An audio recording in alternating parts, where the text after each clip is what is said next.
হান নদীর বুক চিরে জেগে ওঠা এক রূপকথার দানব ভিয়েতনামের ড্রাগন ব্রিজ। ভিয়েতনামের উপকূলীয় শহর দার নাং। রাতের আকাশ সেখানে হঠাৎ করে লাল হলুদ আভায় উজ্জ্বল হয়ে ওঠে। পর্যটকদের ভিড় আর ক্যামেরার ফ্ল্যাশের মাঝে দেখা যায় এক অবিশ্বাস্য দৃশ্য।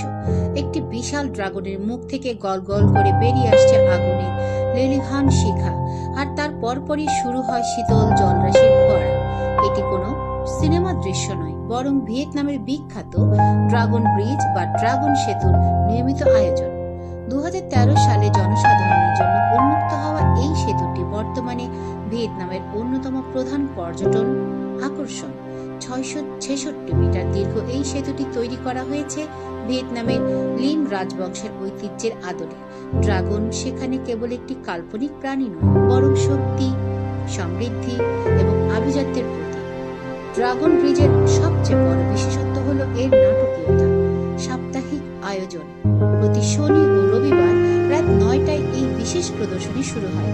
ড্রাগনের যান্ত্রিক মুখ থেকে আগুনের কুণ্ডলী বের হতে দেখে উপস্থিত দর্শকরা রোমাঞ্চিত হয়। আগুনের পর শুরু হয় পানির ধারা, যা অনেকটা বৃষ্টির মতো দর্শকদের উপর ঝরে পড়ে, আনন্দ দ্বিগুণ করে তোলে। সেতুটিতে 2500-এরও বেশি LED লাইট ব্যবহার করা হয়েছে। সূর্যাস্তের পর পুরো ড্রাগনটি নীল, সবুজ, সোনালী ও লাল রঙে পরিবর্তন হতে থাকে। হান নদীর শান্ত জলে সেই আলোর প্রতিফলন এক অপার্থিব সৌন্দর্যের সৃষ্টি করে।